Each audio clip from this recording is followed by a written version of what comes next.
Hey, what's going on, movie lovers? I'm Jeff, I am Kyle. and we are Shut Up I Like This, podcast where we talk about how much we like film and we don't hate movies. So last week was we got busy. I had Brian hop in here real quick for the Hostel episode. So we didn't have time to film this, but we had people retweet our episode and everything. It was what was before Hostel? I don't remember. Yeah, me either. That was Checking your book. Yeah, that was so long What did ago. we do? Real Steel? Hardcore Henry. Hardcore Henry. So, yeah, that was 2 weeks ago. So we had you retweet or share or whatever the episode. We picked a winner. The winner is getting this Funko Pop, Assassin's Creed, Shut Up I Like This sticker, and then I threw in this little Superman figurine right there. The Shut Up I Like This. These stickers are really super cool. You can put them on your phones. Yeah, it's like perfect size notebooks, to put on whatever. I have one on. You can get them online in the shop, right? I have one right here. Yeah, everything's online. So, and so the winner is on Twitter. She retweeted Karen Chan. So congratulations to Karen.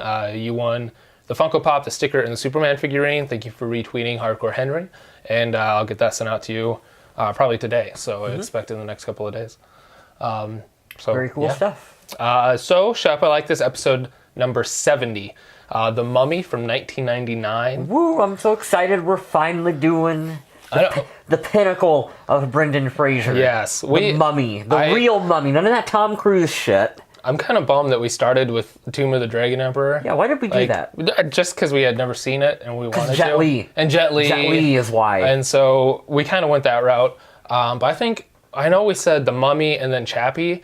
While it's on Netflix, I think we should do We were Returns. talking about this before Yeah. we started recording. All three Mummy movies are on Netflix. Yeah. And so, the second one. I think we should do it. I only vaguely remember parts of the second. I love it. I love that Ardith Bay, isn't it, more? The Magi. Yeah, dude. he's good. I love him. He's a cool character. We'll talk about him more, but yeah. So next week, you want to do Mummy Returns? Let's do that. I think that'd be fun. That'll be fun. Do And then back-to-back Mummy. let's redo the third And Mummy. then the third one, we'll just repost it. about it. Yeah.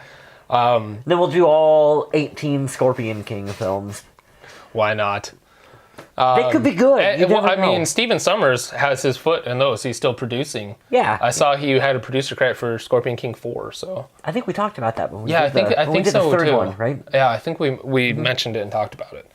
It's a cool franchise. I think if you lump all the Mummy movies and the Scorpion King and there's some weird animated stuff that's out there on DVD. Wasn't there like a TV show, cartoon, The Mummy? That was the animated one that I remember we seen it at Dollar General on did we? DVD. Yeah, you can buy like the dollar bin? You can buy like the whole series for like $1. Oh, okay. Yeah. I thought so. But this Mummy film spawned off a really big franchise that I don't think you don't realize it until you start looking at all the pieces and parts. And I think, because right now with everything going on with like the Dark Universe and everything, the Monster Universe, I think this started back in 99 when they did The Mummy. They did The Mummy Returns, all this other stuff. But then something that I want to talk about that gets forgotten is Van Helsing. I love Van Helsing. And it's from Stephen Sommers. No, I want Van to. Helsing? I want to. Yeah. And I thought you did that one without me. I'm glad you waited because I want to do Van Helsing. It's Hugh Jackman. Yeah, definitely. And it connects in with this Monster Universe and everything. And it's the same director as Stephen Sommers.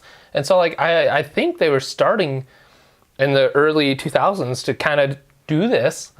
And then, I mean, Van Helsing wasn't received very well. I love it. It's cool. I do too. It's kind of got the same vibe as The Mummy. It's kind of like, I always say The Mummy is a horror film disguised as an action adventure. Yeah. So I'd love to talk about Van Helsing, but The Mummy, real quick, Rotten Tomatoes, critic score's 58%, audience score is 75. Yay, it should be higher, but yay, it should be like 95%. This is a 95% movie for sure. Yeah. This is definitely on my list. We talk about our list all the time, but favorite movies ever, like this has to be on there for sure. Yes, legitimately. Yeah. It really is. This is legitimately one of my favorite movies. I could watch this anytime, enjoy it. I could start it wherever, whatever part it's at, and enjoy it. It could be on TV. I'll enjoy it. It doesn't matter. Right. It doesn't matter when. It doesn't matter why. I will watch this every time I can. And it's not just, a lot of people say, oh, it's just nostalgia and Brendan Fraser and you were young. No, this movie kicks ass. Like you said, you texted me, this movie completely holds up. I didn't have to watch it to do this podcast, but I did because I wanted to, I want to sit down and be objective and watch this here. What I noticed for trying to be objective and watching it again is that this is a very tight narrative. Like, the script for this movie is, they don't waste any beats. They tell a lot. There's a lot of, setup that goes into this film, but they don't waste any moments with it. It's always boom, boom, boom, on to the next plot point. Yeah. And I really respected it for being so tight and very well put together. That was my big Very takeaway well. from watching it again for this podcast, was how well made it is, and how well they... It's a 2-hour movie. It doesn't feel like it. It flies. It definitely flies, and you've got all these interesting little character beats and moments. Oh, yeah. And, there are people who come in way late, characters who come way late into the film, like Benny, the pilot.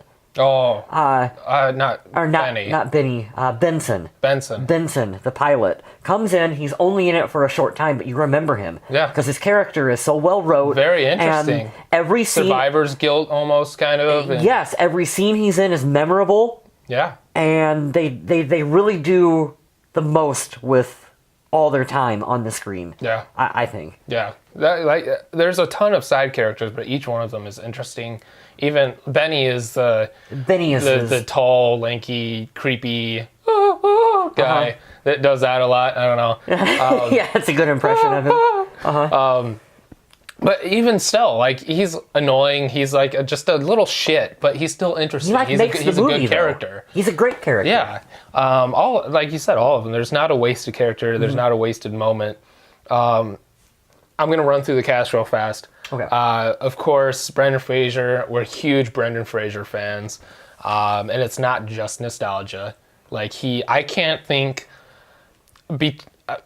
after 2008, when everything happened with him, the divorce and everything, he made movies like Furry Vengeance and stuff, which almost feels just like he needed a paycheck. So He did? Yeah. So, but I mean, between the 90s and 2008, I can't think of a bad Fraser movie. I would love to do Journey to the Center of the Earth. That's a cool one, too. That was in. 2008. Yeah. Yeah, the same year as Mummy 3. Yep. 2008 was kind of like the last year for him until now. Now he's he came back in the show Trust with Donald Sutherland.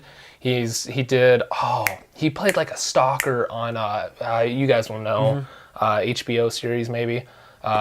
Played really good, and now he's Robot Man and Doom Patrol, which I think is a big... Yeah, that could be a big hope that brings him push back for him. And I hope that enough people subscribe to that service, yeah, that DC service that it's on, that it actually makes an impact for him. Yes. I hope it don't get buried. Sometimes these shows get buried because there's so many. There's so many of them, and it's on another thing that you've got to subscribe to. And Yeah. I hope that don't hurt. But And I mean, everybody talks about between 2008 and now, oh, he's done a lot of stuff. But it's stuff like Furry Vengeance, or a film that I actually really like is Pawn Shop Chronicle. I think I've mentioned it before. I remember you talking about that one. I haven't seen that one. It's like the redneck Pulp Fiction, but he plays Elvis impersonator, and he's trying to get gigs and stuff, and he sells his soul to the devil, so he performs really well. See, that's perfect for him. It's an interesting little thing.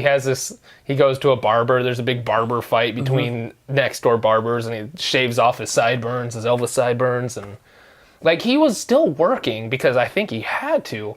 But there's little golden nuggets like Pawn Shop Chronicle in between 2008 and now that people should see if they like Brendan Fraser. But I mean, The Mummy, Blast from the Past, I love. When he locks himself in the bomb shelter forever. Encino Man, his first big feature that he did. Monkey Bone. Monkey Bone? I fucking love Monkey Bone. Monkey Bone was one of those dumb movies that you would watch on during summer vacation on Comedy Central. Yeah. I just dated myself with that one because No. kids don't do that no more. But you remember doing that too? Like you'd be home during summer vacation and what's on Comedy Central? Comedy Central, AMC, and FX. Yeah. FX. Definitely FX. FX is like FX. shut up by like this gold mine. Right? But it's like every time I turn it on, like I was sucked into it. I know. Every time. So is this your favorite Frasier movie, you think? Oh, definitely. Definitely? Yeah. I think so too.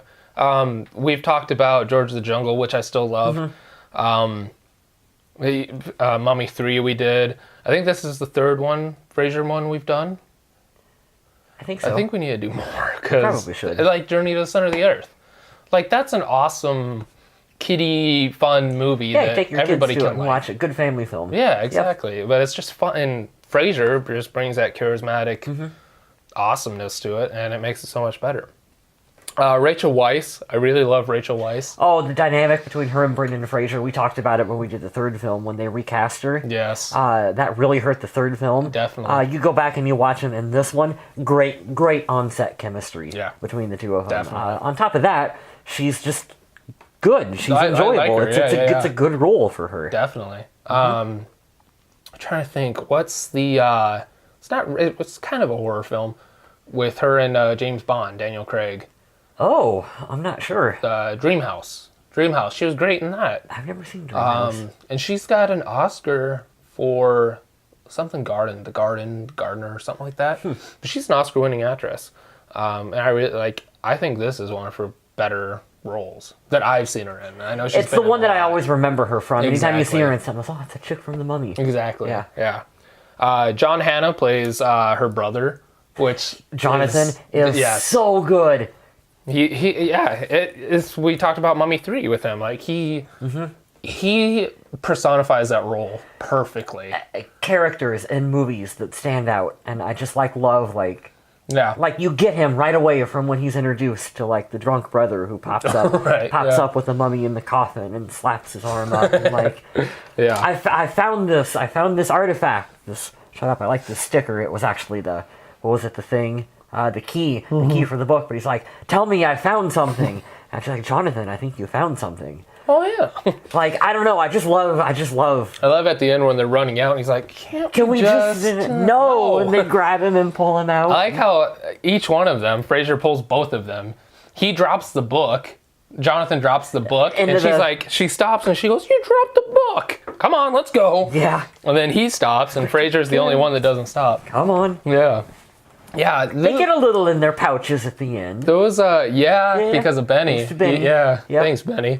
But I think that trinity of actors, they couldn't have cast better. Yeah. I'll get into it a little bit with trivia and stuff, but I mean, IMDb goes crazy with supposed castings and all that stuff. God. But there's nobody else that could have filled those three roles. I mean, we talk about how iconic Frasier's role is. You couldn't recast the other two, as we saw in 3. Like, the dynamic just isn't there. You couldn't. I mean, you could. Maybe 1999 Bruce Campbell, That was one of the things. that- younger and really and I don't know. I love Bruce Campbell. No studio was gonna give him a big franchise like this. Like, we love him. Yeah. We're gonna get downvoted for this, but he was just never bankable. He was always a cult classic. Yeah, exactly. Kind of guy. He's the Army of Darkness guy. Army of Darkness. Evil yep. Dead guy. Yep. Like, that's him.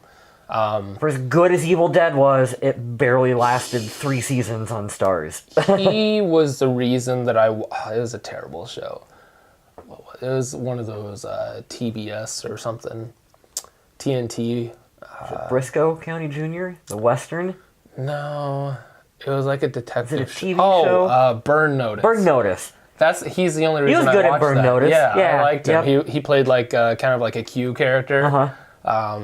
Yeah. He always had the Hawaiian shirts Yeah, on. yeah. He yeah. just like laid around and stuff. Like, There was that's him. I didn't watch much Burn Notice, but they made like a made-for-TV Burn Notice movie starring Bruce Campbell. Oh, really? Yeah, but based on his character that I watched Because Huh. Bruce Campbell Yeah, is in exactly. it. Why not? Yeah. Yeah. But it doesn't matter who it really, is. really though, like Brendan Fraser, this is his role. This is he is. he was made to play a character like this. Rick O'Connell, Uh-huh. which is such a cool name too. I like Rick O'Connell. Yeah, I know. And yeah, he is Rick O'Connell. I thought that's funny that probably his two bigger roles, this movie and Crash, both named Rick. Oh yeah. What is he, like the mayor or something in that show? Or maybe? I don't remember. Yeah, he's married to Sandra Bullock. Yeah. I saw some. Oh man, there was some class, like a sociology class or something, that we watched Crash, and we had to pick out one of the characters and do this. You thing. did Brendan Fraser, didn't you? Yeah, I did Brendan Fraser. Of course you did. But there were, like, he only had like 9 minutes of screen time because it's just so spread out and everything. I just thought that was really interesting that Yeah. he did 9 minutes of screen time for a movie like that. Yeah. That's cool. I think you mentioned this when we talked about 3. Arnold Vosloo, not Titanic guy. Not the guy from Titanic, Yeah. but fucking They're similar. I crisscross the two. Cross the streams like in Ghostbusters. They're the same actor. guess. I don't know about that. They're the same fucking person. Arnold Vosloo plays the mummy. He's good. He's done. I don't think he was in the first Darkman. I think he was in like Darkman 2. I think he takes Yeah. over the role of Darkman. I think, or he's the bad guy. I know he's in Darkman 2. But I like him. He's the mummy guy. Yeah, he's the guy from The Mummy. Or Titanic, but that's not really him. I've seen him on shows like NCIS and stuff like that, where he comes in for a couple episodes Yeah. and he's an agent, and it's like, oh, it's the mummy. He's in all those dollar movies that are in like the cardboard sleeves. Oh, That yeah. you see at like Walmart, you know what I'm talking about? Like the really cheap shit. Yeah, yeah, Like, yeah. He's in a bunch of shit like that. Yeah. You watch this movie again, you can tell like they didn't really ask him to do too much as an actor because Right. maybe not the best. Not but, much to do. Not much to do, but he pulls it off. And for if this movie was done today, they would have to cast like a Chris Hemsworth, fucking big bodybuilder looking guy. You know what I mean? Well, And they did do this movie today. Who was the mummy in... I haven't seen The Mummy, Oh, the Tom okay. Cruise. I have no idea. I thought it was a woman. I'm not at all interested. That's what you have to do nowadays. Yeah, you have to make it a woman. nowadays. But like, I kind of thought that it was cool the way he was not like a jacked bodybuilder. no. He's just like a normal. He's just an agent. He's kind of a normal kind of looking dude with superpowers and shit. But Yeah. I don't know. I thought that was cool. I don't know if anyone else cares, but I don't think he has to be a cared. bodybuilder. Yeah. Jonathan Hyde. I wrote down Jonathan Hyde. He was one of the. He's the guy that helps the Americans or The Egyptologist Yeah, guy. yeah. He's got the little. He gets eaten by the locusts. Oh yeah, he's good. He's the dad from Jumanji, stuff like that. He Oh, plays good Van pull. Pelt. Yeah. I like He is Jonathan the dad Hyde. from Jumanji. Yep. Holy shit. Yeah. And then Oded Fehr. I want to talk about Oded Fehr a little bit. Oded He's Fehr, the- I think I want to say. He's the dude with the Yep, he's the tattoos Magi, and the Ardith Bay character. low budget Jason Momoa. Cool, a little bit. Before a little Jason bit. Momoa. I really like him. He's in a bunch of Shut Up, I Like This stuff, like Resident Evil. I think he comes in plays- 2, 4, and 6. Does he play not Leon? Who does he play? Oh, Carlos. Carlos. Yeah. Yeah, I like him in that movie. Yeah, I do he's too. always cool. I like It's- Resident Evil movies. Yeah, they're fun, They're dumb. they're shut up. I like this worthy. Exactly, Yeah. exactly. We'll have to do them eventually. And then I always remember him from Deuce Bigelow. Yeah. He's the guy that goes away on vacation, and so watches. Rob Schneider watches his house. He comes back. He goes, "Hi, fishy, fishy, fishy," and then the whole thing breaks and water pulls it. So I mean, he's done like a wide variety of stuff. Yeah, he's a talented guy. But definitely like the Mummy Returns. He plays a bigger role. I love him in that. And then Resident Evil. I love him. If you think about it, the movie's kind of his character's story a little bit, because it's like the opening of the film is his narration, and it's like his people that are the protectors. of it. Yeah. Yeah, and Mummy Returns kind of digs deeper into it, and you get to see more of him and learn more about the Magi and stuff and everything. So I really like it. He's a guy that like Like if I got $1 million to make a movie, I would be like, hey, Odette, like, Come be in my movie. yeah, you want to be in my movie? I can give you like 100,000. Okay. Yeah, like he's one of those guys that like I feel like he's genuine. I don't know at all, but I just feel like he's like I know what you mean. I just feel like he's genuinely like just a nice guy. You get that feeling sometimes Yeah. with actors. I'm like, oh, you can tell in interviews and whatever. Yeah, that, exactly. Like, they seem like a. he just seems like a genuine guy. Yeah. I'd like to like Momoa. When you see him, like I want to have a beer with him. Yeah. Oded Fair, I want to have a beer with him. He seems like an awesome guy. If they remake The Mummy. remake the remake Remake- of the remake the remake. the remake of the remake of the remake of the remake. Yes.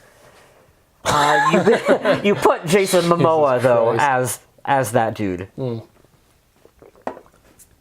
And then writer director I mentioned, Steven Sommers. His first film as a director was Catch Me If You Can with DiCaprio. Oh, okay. That's a pretty big. Tom Hanks in that one. Yeah, I thought Catch Me If You Can was Tom Hanks. no, that's Leo, where he plays the guy that takes all the different identities and stuff. Unless Tom Hanks is the yeah, he's the detective, isn't he? That tracks him down, know. or is that something else? I don't remember. I don't Not know. important. I don't know. And then he directed The Jungle Book in 1994. I don't know about you, but I watched that a ton Yeah. as a kid on VHS. Mummy 1 and 2, Van Helsing, and then G.I. Joe, Rise of Cobra, he did. Yeah, okay. And that's kind of why Fraser had that one-off little cameo. Yeah. Of that. And then a film that another one, Odd Thomas, have you ever seen? I don't think so. I've heard of it. But I keep meaning to watch it because it sounds like yeah. I love Steven Sommers. He does shit that I love. But it has Star Trek guy, the kid, he died young, Green Room, Anton Yelchin. Anton? Oh, from Star Trek. Star Trek. Yeah. Yeah. It has him. I guess he's Odd Thomas. Oh. I want to watch it. So maybe we'll have to do that sometime. Yeah, too. we definitely I'll have should. to go on the short list. Before we get too far into it, I wanted to mention the Americans, like the yeah, four yeah. Americans in the Right, movie, right. because you talk again about like characters that just like you get them instantly. The way they're wrote is so brilliantly wrote. You get all four of their personalities just right away, and I loved every actor in that was perfect. Yeah. Perfect for that role. I looked I looked all of them up before we recorded. Not a lot of stuff that you would recognize them from. Right. One of them was in Paranormal Activity 4, Oh, really? Yeah. and that was his last movie. He passed away. What? Yeah, the guy my passed God. away at like 54 or something like that. Yeah, so I Why? thought that. From what? Like cancer or something? I don't really know. I really didn't look into it. I don't have his name in front of me, but he was the one. I think he was one of the last ones to get like eaten or whatever. Yeah. He was the one that always shoots his gun like cowboy style.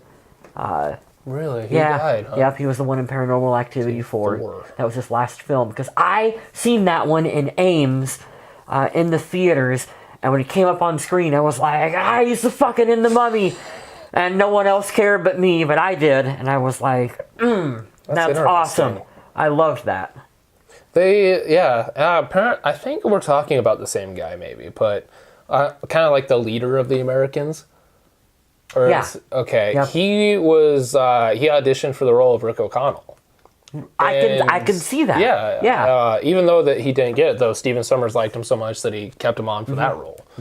Because he could. I could see it, but no way would it be as iconic as Fraser. But Yeah. Did try. He would have been, no offense, but like if you were the made-for-TV version of this movie, you'd have put him in the lead Yeah, role. Like exactly. Brendan Fraser is like your Hollywood definitely. actor. Definitely. So what's your first, do you remember your first time? No. Do you remember your first time watching The Mummy? When did you pop your cherry?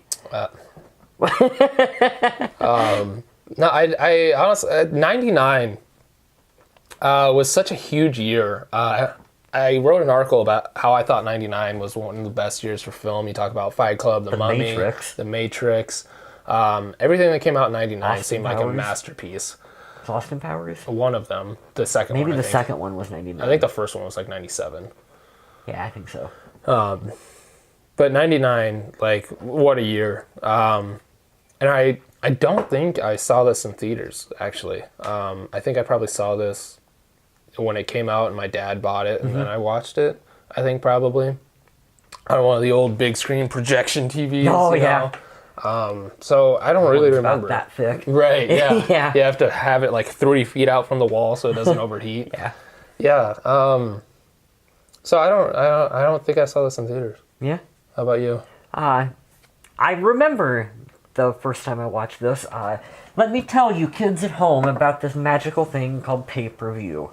Wow. That was before Netflix and Amazon Prime instant movies and everything on your computer. My dad always had like satellite dish growing up, and so the big thing was like you could order like pay-per-view movies. Yep. And so Dad would always order Those are a big thing at hotels. different kinds Yep. of pay-per-view movies. Well, you could get anything. Yeah, but Dad would always order movies and then record them on VHS tapes. Yeah. Extended play, you could get like 2 movies on a tape. Yeah. Fuck the quality. No one gave a shit about quality back then. I recorded Batman Returns on tape. On tape, Yeah. yeah. So I watched this movie on VHS or on pay-per-view with my dad. I recorded it on VHS and then had a copy that I would just watch. Every once in a while, the screen would just go. Yeah. That's awesome. Again and again and again. Pay-per-view. And it was great. It That's was great, awesome. great times. Stay at home and make popcorn and watch on pay-per-view. It felt like it's a different kind of experience than just like Netflix browsing. Oh, yeah, for sure. I don't know. It felt more like Well, when I moved here, when we stayed out at the hotels and everything, we ordered movies. That was like the big thing. You could get the list and everything. yeah, Yeah. because you had to know the start times. Too. Yeah, you had to exactly, be like, oh, the yeah. movie starts at 7:00, so I have to be ready at 7 to watch. Like, you kids have no idea how coddled you are Yeah, no with kidding. watching movies. And now. we're not even that old. Like, Yeah, this was not that long I'm ago. 32, but Yeah. like this is like, is pay-per-view even still around? Even I don't even know if it's still a thing that you. Like, a lot of I'm the- sure on DirecTV it has to be. But Yeah, but even like a lot of the like fights and stuff now aren't using it. yeah, I you can think. get that Fight Pass shit. Yeah. So my dad is, what? How old's Dad now? I don't know. He's in his 50s. He figured out a Fire Stick on how to like load it with the channels that you can watch like free movies and everything on. Oh yeah, I have it on my. Yeah, record. and so and like Dad figured, and he's terrible at computers. I don't know how he did it, but he figured all that out himself and like has it plugged into the TV and can float through with the remote and like watch all the stuff and like that's just how. I bet you could get Tubi on that. Yeah, that's just how much like shit has changed. That like yeah. Dad went from like you gotta have the satellite dish with 500 channels and every movie on pay-per-view to like I can just watch it for free on my Yeah, On the recording thing. on VHS. recording on VHS. Like that's all awesome. gone. All gone. Our Completely childhood's gone, Jeff. We're coming up on half an hour, so we're going to take Okay. a quick break, and then we'll come back and we'll actually talk about the movie a little bit. Yeah, Now that we're done with talking about waxing Frasier. nostalgia. Yeah, no kidding. All right, so let's actually talk about the film a little bit. Yes, 30 minutes So in. yeah, aside probably. from actors and stuff. Yeah. Do you have like a favorite scene that you want to talk about real quick? That's difficult because I really like the There's a whole ton movie. of There's them. a ton of stuff. And this movie is so much little character moments that I love. It makes it difficult to pick a specific scene. But When somebody says, "Let's go watch The Mummy," what's something that immediately pops into your head? that shot of one of the guys decomposing as a shadow, like against the wall, Oh, where yeah. you see his body go, and then he just tosses it aside like a husk, and you see it just as a shadow. Right. I don't know. I think Terrifying. that's really cool, and that calls back to the horror elements of, the Mummy that this is based on. That really stands out to me. That specific. Every Shot. time somebody says The Mummy, there's one shot that I always think of. It's kind of towards the beginning when the mummy first comes out, and he corners them against the wall, and he goes, "Brrr," and then it cuts to Frasier. He goes, "Brrr," "Ah!" and yells back at him and shoots him. Yeah, I always think of that. Yeah, that's a good moment. He does that a couple of times too. I like at the end too when the Sword and Shield ones come out, and he screams at him, and they do it, and he goes, "No." Yeah, their jaws like drop when they do it and shit. And he's just like, Yeah. That's immediate. I always think of that. That's probably my favorite part. I always laugh at it too. Right. There's so much good stuff. I love him hunting down the 4 Americans and taking eyes and everything. Like all those sequences are really good. Yeah. There's the shot of the zombie people with all the boils where the one guy is like shooting at him, and then his guns click. And he's like, "Oh, I'm fucked." And he sees him come through and he thinks he wants the jar. Yep. And he's like, "If I give you can just tell him, you can tell what he's thinking. Like, if I give you this, will I be fine?" And that totally pisses off the mummy. And they cut away. You don't see what happens to him, but it's like really gruesome because even Benny, right? Like, he's like, "Oh God!" It's like even too much for him, and he's like a total ass. Yeah, he's total ass. For him to like grimace away, like something fucked up happened. Like, I love that part of the film. That's and I think I mentioned it whenever we said we were going to do this, but when I think of the Mummy, what I just said, I think about the action adventure part of it. I think of Fraser being a charismatic, charming son of a bitch, and I was like, oh, I can't wait to show my kids. And then when I watched it, I was like, I gotta be this a little is older. A horror film. Yep. Yeah, it's the horror film disguised as action adventure because I always think of it's like Stephen Sommers says that this is his Indiana Jones because it feels like that. It's very much like that. But it's still a horror film. There's a lot of horror elements. There's a lot of gore, stuff like that. Even if you just see the shadow, that's still freaky and creepy. Oh, I think so. So, yeah, gotta wait a little bit longer for this one for the kids. But for a kid watching this movie for the first time in '99. You see, that's the weird part. I saw this as a kid too. So I mean, and so I agree. No, I agree with the comparison of it being like this was like Indiana Jones because there's no IMDb, there's no Rotten Tomatoes. You don't know what critics think. You don't care what critics think. Right. As a kid, I was just me and my dad and friends talking about the movie. This was as good as Indiana Jones. This was my Indiana Jones as a kid. It's the action adventure mixed with the mysticism and stuff. And there's ancient relics and all kinds of cool traps stuff. and it's very much Indiana Jones. Yep. And even to the point where Rick O'Connell is kind of dressed like him too. I mean, he's got the shirt, and which that's another thing too. Rick O'Connell dresses such a casual way, but if you saw somebody wearing that, you'd be like, "You're dressed up as Rick O'Connell." Yeah, like, you would get it. It's weird how iconic such a simple outfits become. I would totally do that for Halloween some year. Yeah, but for him, it's amazing. It's the holsters. Yeah, that's pretty much the difference. Than just dressing with a white shirt and pants. So it's just holsters and I guess maybe boots with the pants tucked in, maybe. That's it.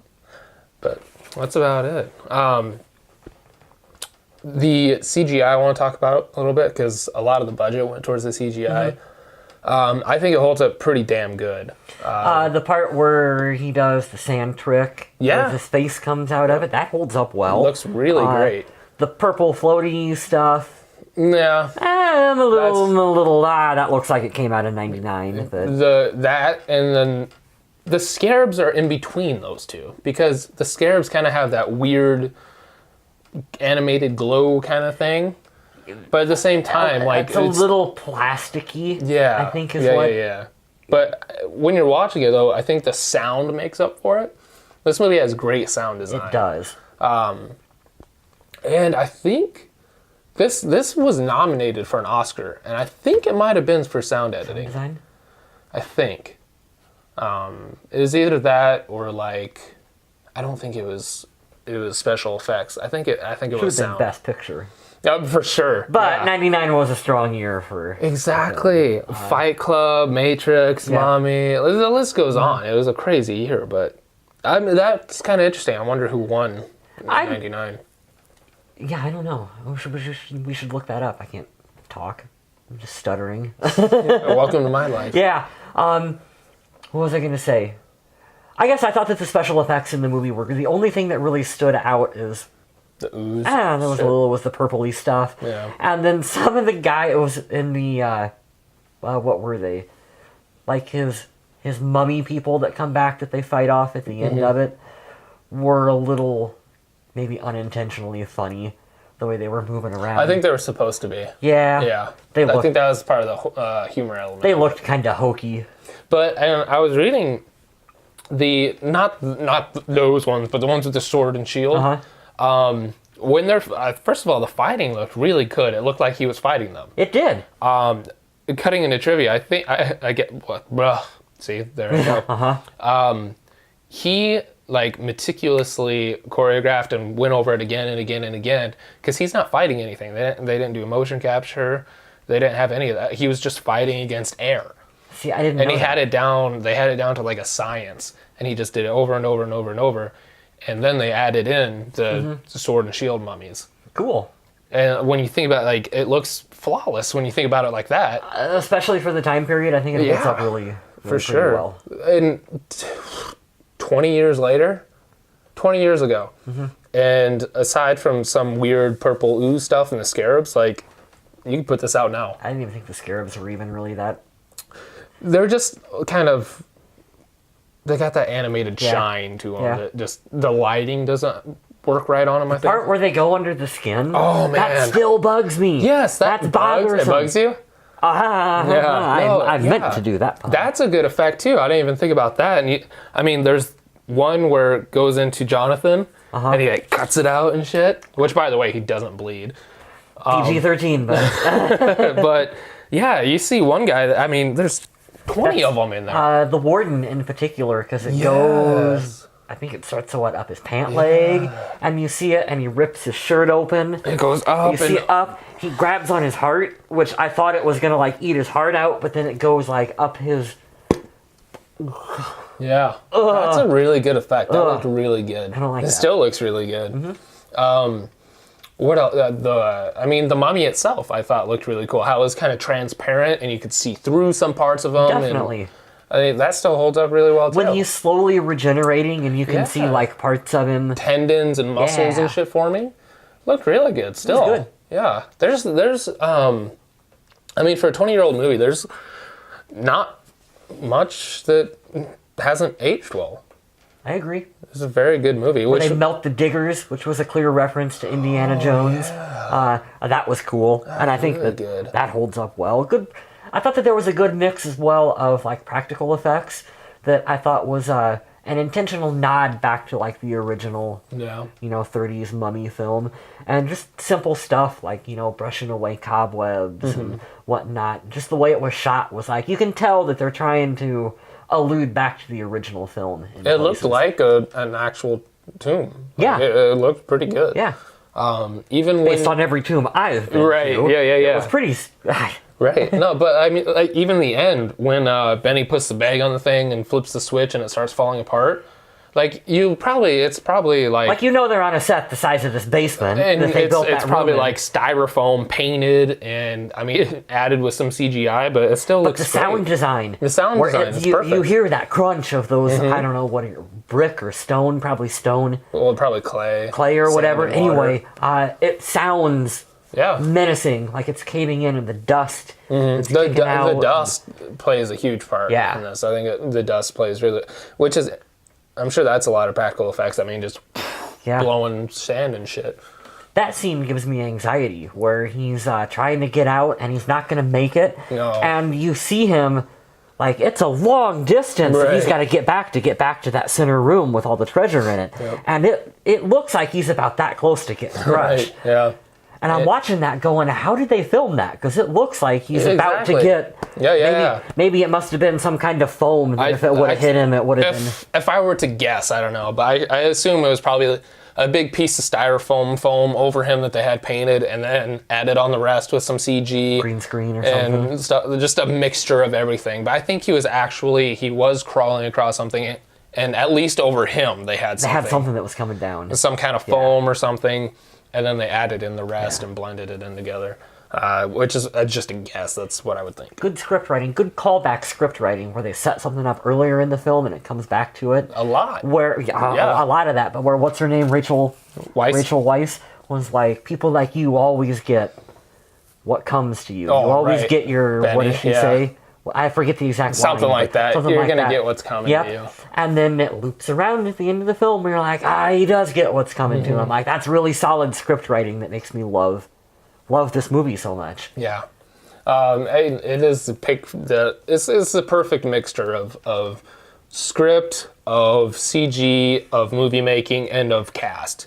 Yeah. And I think like Stephen Sommers, I mentioned his catalog at the beginning, but it's a lot of stuff that I like. Pretty much everything I like. And it makes me curious. I really hope that we do Van Helsing soon, because because what I remember, it's very much in this style. Horror elements mixed with some other stuff, mixed with this and that. Because Van Helsing has like Frankenstein and Dracula. Frankenstein, and stuff, Dracula. I remember the Frankenstein design being really pretty cool. Yeah, Wasn't it? I think wasn't so. It wasn't it was it like partially mechanical. Yeah, and it was partially like and, transparent and mechanical and shit. I remember thinking that's fucking neat. Yeah. See, it makes me really curious, and that movie is worth a revisit. yeah, definitely. I definitely want to watch it. Beckinsale? Kate Beckinsale Isn't that as his partner. I can't remember. Because I remember the scene where they're like back to back Oh yeah. firing. Yeah. What are they firing I love at? Kate Like Beckinsale, the flying women countesses. Yes, there you go. Yeah, I really want to watch that now. And the guy who plays Dracula, really love him. He's in something we've talked about before, I think. I can't remember off the top of my head, of course, but I think he does a great job. And I love the Frankenstein. I love Hugh Jackman, Kate Beckinsale. I have a huge crush on. She's got a new show on Amazon that I want to watch, Widow. Oh, I really want to watch that. Yeah, I think we should revisit Van Helsing soon, especially after watching Mummy next week. Mummy Returns. I think we're going to be in a mood. I think so too. And talking about we'll push the Chappie back monster. a little bit. Let's fit. Okay, Let's fit. we'll keep it We'll keep it after for sure, because I want to watch Chappie. I just want to rewatch Chappie, regardless of if we podcast about Definitely. it. Yeah. Yeah. So I mean, that just makes me. Stephen Sommers.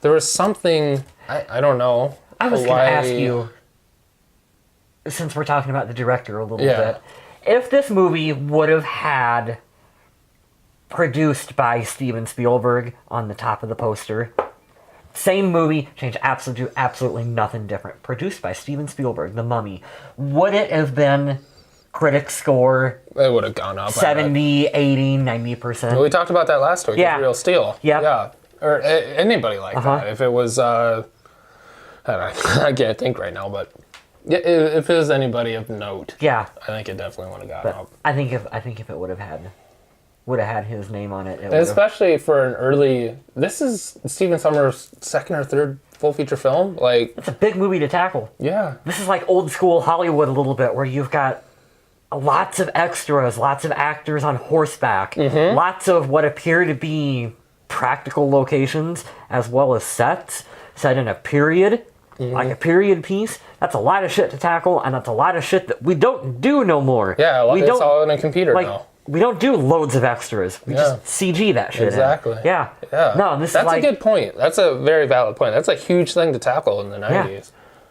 especially like westerns have fallen. It used to be, I've heard that a lot from like Clint Eastwood about how back in the old days in Hollywood, so many actors knew how to ride horseback and do all that stuff because westerns were so popular, and they've fallen off, and so people don't know how to do that anymore. And so you look at a movie that comes out in '99, you've got to have all these actors on horseback and camels and doing all this stuff, and like that's a very old school Hollywood premise that just they don't make movies like that. That's a good point. Not as much anymore. Yeah. So that stood out for me as another reason for why I like it. Yeah. It's a very practical, very practically done. Yeah. It's not a.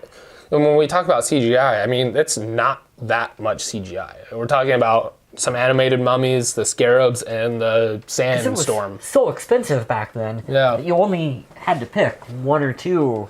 These are our CGI moments in the film, and you pick them and you do that. Now it's so cheap, you can just do whatever. We talked about Face Off in 1997. All that was practical. They even fucking blew up boats. Like, Yeah. that's just what you used to do. Yeah. Yeah, you used to actually blow shit up. The opening of the film, I love the opening of the film where all the writers come in on horseback and there's the shootout sequence and everything, because that's That's so... a shitload of people, too. It is. It is. And you're looking at what Brendan Fraser tackles a guy off a horse. Yeah. I don't know if that was a stuntman or if that was actually him. Well, that's probably him. That's why he's broken now. Yeah, exactly. Good, valid point. Yeah. But stuff like that just... It takes you in. It sucks you into a picture more so than when you know it. When you know it's all CGI. Right. Like, you know... You lose that... Infinity War, you know the horde of aliens that are coming towards Wakanda, that are breaking through the barrier, don't actually exist, and the Hulkbuster armor doesn't actually exist, and War Machine's not flying around. And, like, it's awesome. It's a great spectacle. Yeah, but it's very cool. it's Don't get us very, wrong. very fucking cool. But this is real. Yeah. Like, those are trained stuntmen on horses, and it feels like that if he was a little off, he could have got trampled by a horse. Oh, definitely. I think I like that. 2 years later, the first Lord of the Rings. Yeah. That's when they kind of started with the CGI crowds and stuff. But I mean, it's still a fuck ton of extras. Yeah. That's a lot of people to coordinate, get into. I mean, that's why when you watch older films now, and it's like, look in the background in the bottom corner, this guy's just like fake doing stuff. It's like, how can you coordinate 500 people in a scene? It's impossible. Shit like that's gonna happen. I'm sure if you go back and watch the beginning, you'll see some guy just like sitting on a horse, just like not doing anything. Yeah. Because how do you? It's amazing. That's a style of filmmaking that I liked. We talk about it all the time, but to do something practically, it just adds a weight behind it that you don't get with CGI. It's a spectacle.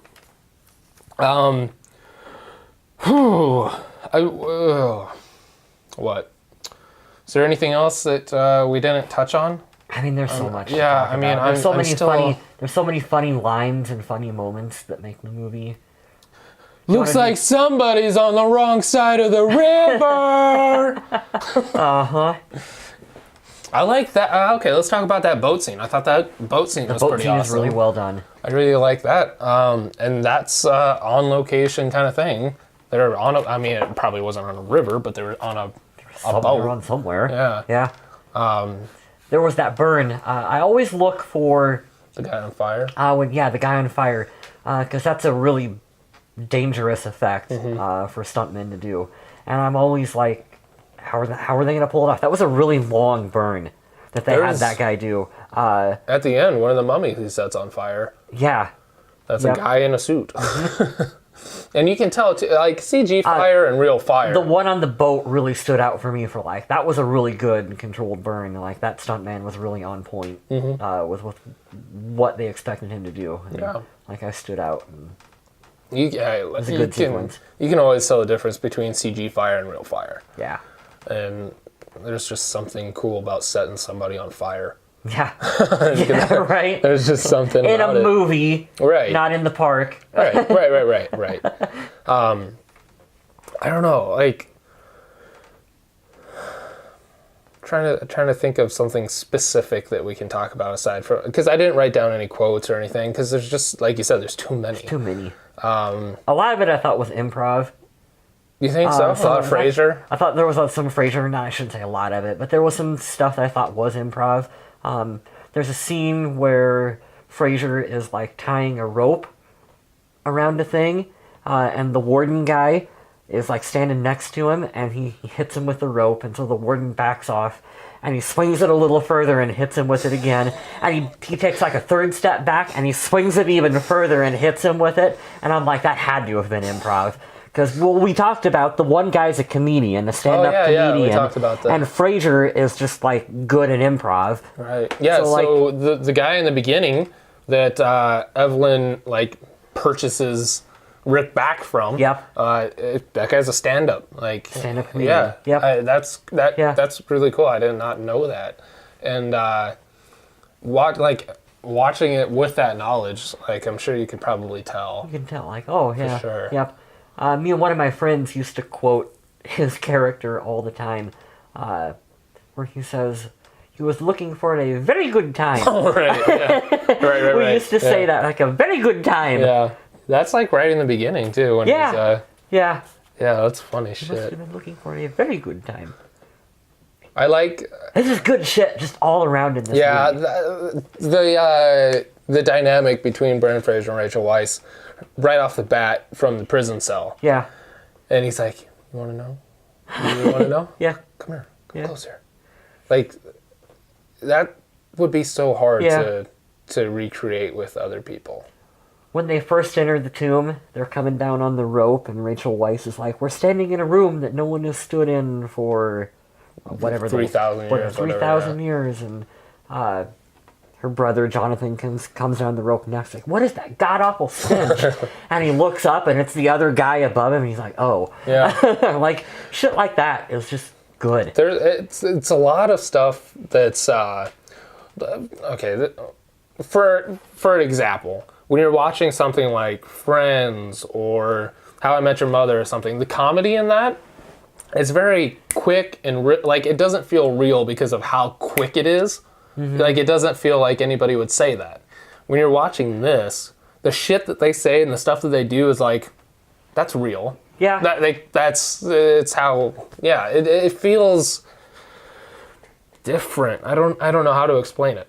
That was what I was talking about in the beginning, about how I came away really impressed with just the pacing and the script of this film, and it hits all its points, it hits all its beats really super well, and it comes down to, like you said, of just dialogue that feels realistic, characters that, you know, are only, they don't have to spend all this time giving backstories for characters. You barely know anything about Rick. Yeah. You know, he was don't- in the military. Yeah.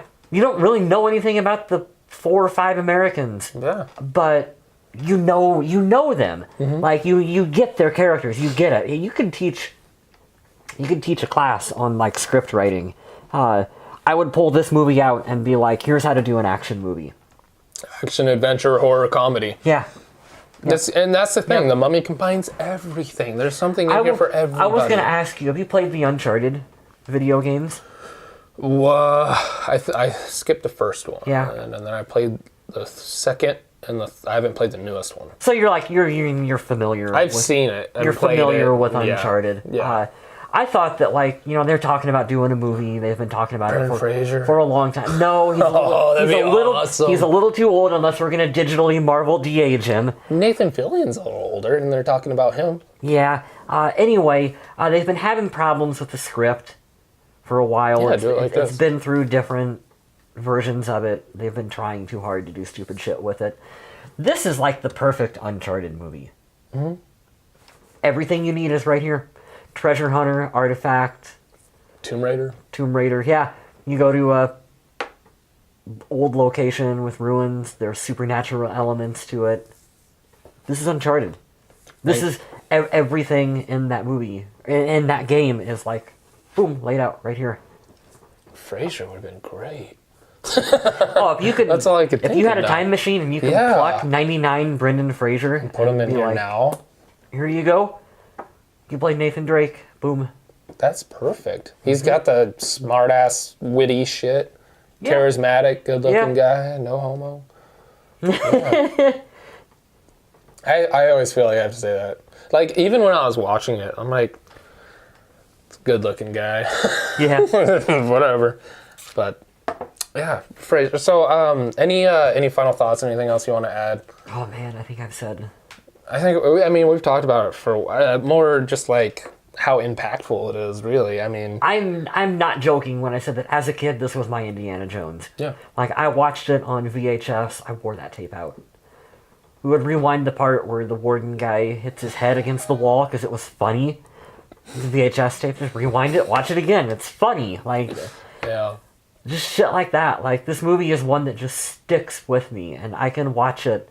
I've seen it 1 billion times. I will watch it 1 billion more every time. Every time it's on TV or Netflix or whatever. Like Yeah, as soon as it popped on Netflix, it was like a couple months ago, and I immediately had to watch it. Even I have it on Blu-ray, DVD, all that shit.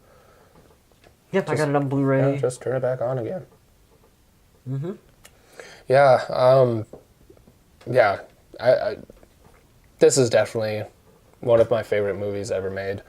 I've said it a million times. It combines everything. It's action, adventure, horror, comedy. It's got everything. Something for everybody. Brendan Fraser, grew up watching him. Everything he's done is perfect. I'm glad. See him coming back, getting more stuff, coming out of the shadows. And then the dynamic between everybody is perfect. I love John Hannah's character. Rachel Weisz is great. Seeing characters like Oded Fehr's Ardith Bay is just fucking cool. And I'm excited to watch Mummy Returns now because you get to go back into it a little bit more. I'm probably going to watch it tonight. Are you? Yeah. I'm so. excited to watch it. And Stephen Sommers, it makes me want to watch Van Helsing, G.I. Joe. I like G.I. Joe. I just watched it not that long ago because it's on Netflix. So I like G.I. Joe.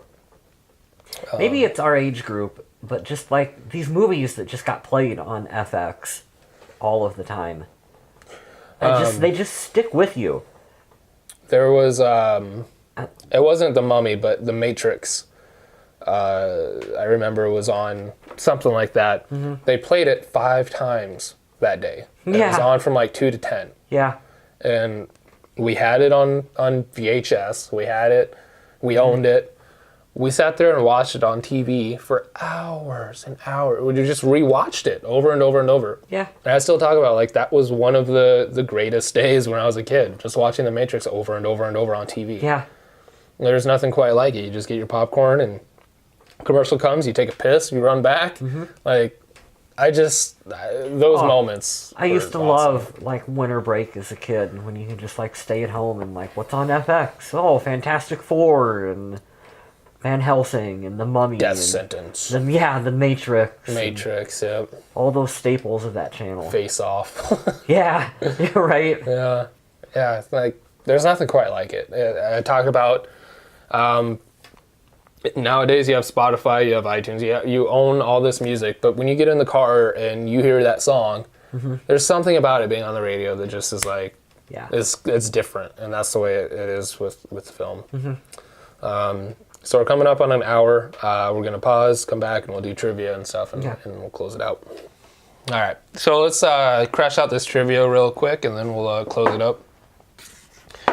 Take all this with a grain of salt. It comes from IMDb, so you can't. Yes. There's a lot of stuff that I don't include. For instance, Sylvester Stallone was rumored for a role, and Arnold Schwarzenegger was.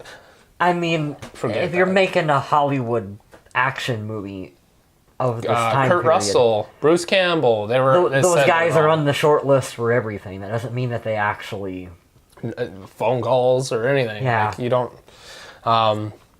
So I could not picture this movie with Stallone. No, that would not have worked. No. Brendan Fraser nearly died during the hanging scene. Rachel Weisz said that he stopped breathing and had to be resuscitated. Poor guy. Practical. The library disaster scene was done in 1 take. If they had to reset it and do it again, they said it'd take like another week. Well, they nailed it. The Magi were originally supposed to be tattooed from head to toe, but Stephen Sommers vetoed it because he thought Oded Fehr was too good looking to be covered in tattoos. That is a valid point. Don't cover your good looking actors with tattoos. Mm-hmm. Like Monster. I like the ones that he had. He had kind of the linebacker ones and a little. It was perfect the way it was done. Monster energy. That was dumber than shit. I can't believe that. Where was I? Okay, so this is the one casting thing that I wrote down because it seemed valid. Okay. So Leonardo DiCaprio. Stephen Sommers worked with him in Catch Me If You Can. Was rumored to have been offered the script, and that he loved it. He wanted to do it. However, he had already agreed to The Beach, which I'm not entirely sure what that is. Oh, I remember The Beach. The Beach is good. You like that one. I've never even... it said that he asked if the beach could be pushed back so he could do the Mummy, but the producer said no.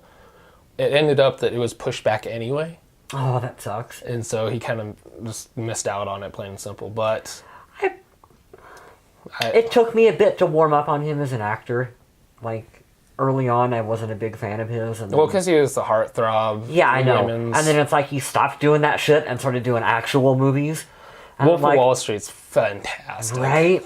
Shutter Island. Shutter Island is Yeah. good. Actually, it's right around Shutter Island that I was like, oh, he's 2010-ish. yeah. I was like, oh, he's doing actual shit now. Inception.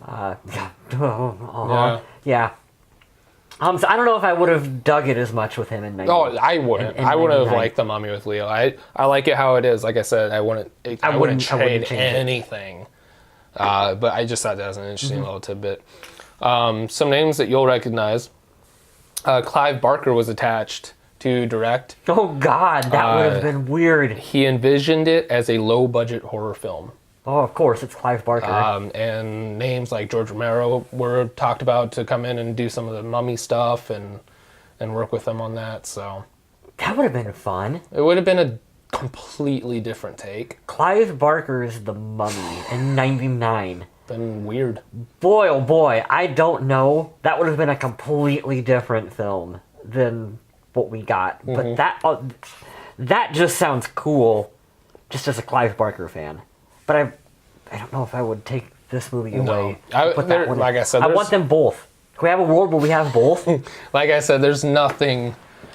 The Mummy '99 is perfect. Like, there's not a thing that I would change. I wonder if you asked Clive Barker if he would even remember. Right. You think he would even remember? Like, Probably I ignore don't it. know. And then I talked about earlier, Stephen Sommers describes this as his Indiana Jones film. I agree. It's mine too. There was a bunch of stuff that I didn't write down.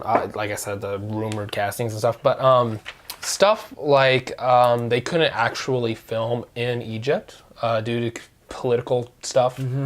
So I think I said like they ended up filming in like Morocco or something. Cool. And then there are a lot of practical sets. They were in like actual desert. at the deserts, time. right? Nice. There was something else, can't remember, but I didn't write it down because it wasn't that important. It was just like an interesting little thing. But that was, and this film has a ton of trivia. If you want to scroll through it on IMDb, there's a lot of stuff there. But not stuff that I was gonna write down. There's stuff like Jonathan drives a blah blah blah blah blah, and at one point so and so fires this type of gun. Like, That's cool. it's interesting, but I wasn't gonna But write I it don't all care. down. Yeah. So that's the trivia.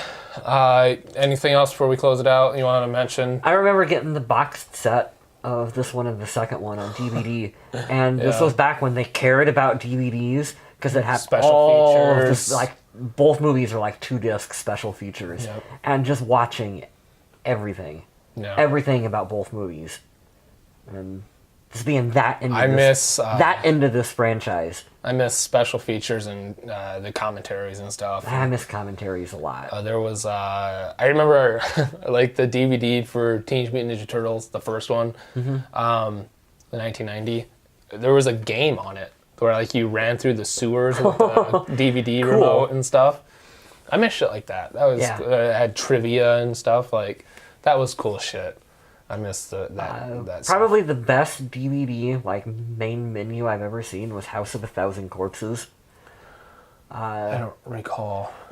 So it pops up and it's like a background and there's like a bell on a counter, and the only thing that you can hit is a thing that says ring bell, and so you click it and the bell rings, and they filmed, God, I don't know, 10 minutes of Captain Spaulding Just in bitching at you. full-on makeup in front of a green screen that walks out, and he tells you like the options, and then he just starts like ripping into you, I like that. and he See, goes that's the through shit it, that I like. and then like you click on the other stuff, and then like He guides you through that. Sherry Moon Zombie comes out Oh, in one yeah. of the ones, and it's like you can sit there for like 10 minutes and just watch all this original material by Sid Haig, Yeah. and it's just fucking the coolest shit. Yeah, I miss shit like that. Yeah. You should pop it in just to watch the DVD Right. menu. Yeah, I yeah, mean, yeah. come on. Deleted scenes they'd always have on Yeah. there, and yeah, I miss all that stuff. Now we it's ever all make a just- movie it's that goes just on online. DVD, we're gonna have like Oh, I'm gonna do all we're gonna do sorts like of shit. cool menus and shit. Yeah. That's now it's just all online. Not even that. Like which is- I buy movies on iTunes and they don't even come with. Oh, really? They don't have special features or anything? No, I mean odd. like a bare bones like special features, but you don't get like anything substantial. The making of, the history of, Yeah. like, Marvel I think movies. maybe The Last Samurai had like you could go through and like history of the samurai, and then be like a little mini documentary and shit. Like they used to do cool shit like that, Yeah, and it's gone now. Marvel movies at least still have stuff on there. You know, deleted scenes and I think they still got commentary tracks and stuff that you can watch for like Infinity War, which is cool. Remember after the credits or during the credits they'd play outtakes? No, yeah, for like Rush Hour. I was just gonna say, like, Uh-huh. you see, like every Jackie Chan movie, like failed stunts and stuff while the credits are going. Yeah, kids. Before you had the Marvel end credit scene that made you watch. Yeah, you had Jackie You would Chan. go to Jackie Chan, you go to Rush Hour, and everyone would stay to watch all the bloopers Yeah. during the end credits. Exactly. Only OG movie fans know about that one. That was awesome. Yeah. God, I want another Rush Hour. They're making it. I saw Are Rush they? Hour 4. Yeah. I hope so. I miss Chris Tucker. I like Chris Tucker. I do too. He's awesome. Him and Jackie Chan had good chemistry together. Mm-hmm. They could do The Mummy. The Mummy v. Rush Hour. We'll just cross over the two franchises. So I think that's all from me. Next week we'll do Mummy Returns, Returns. episode 71, and then we'll do Van Helsing, and then we'll do Chappie. Chappie. So see, we're kind of planning a little bit. Yeah. We're a little ahead. Yeah. So again, congratulations to Karen on winning the Funko, the sticker, and the Superman Mm-hmm. right there. These are cool. I love the stickers. PantheonNetwork.com. Everything you need's on there. T-shirts, mugs, stickers, anything you want. The Indie Gamer magazine's up there, digital print. Follow the Indie Gamer on Facebook and now Instagram. I personally just made an Instagram. Finally, I'm doing it. We're old. But I'll be putting out probably like Shop I Like This stuff on there. Mm-hmm. I don't I don't really want 3 Instagrams to manage, so I'll probably just do the podcast stuff through mine. Yeah. Yeah, I think that's it. So next week we'll do Mummy Returns. You got anything you want to say? Did you watch the Assassin's Creed movie? I didn't. Neither have I. I wonder Fassbender? if it's good. Yeah, Michael Fassbender. That's one we should watch. That seems like that might be Shut Up, I Like This podcast. I think we should watch because I'm interested. It wasn't like I have to go see Assassin's Yeah, Creed. because I was never too big into the games. I played a little bit of 2. Me because it was free. Yeah, I got Uh-huh. it. I got it on like I know. Xbox Live for free or Yeah. whatever. That's fine. Not a huge Creed fan, but I'd watch it. I would watch it. I definitely would. All right, so we will see you next week. Thank you guys for watching from the Pantheon Network Studios. This is Shut Up, I Like This, and like I just said, we'll see you next week again.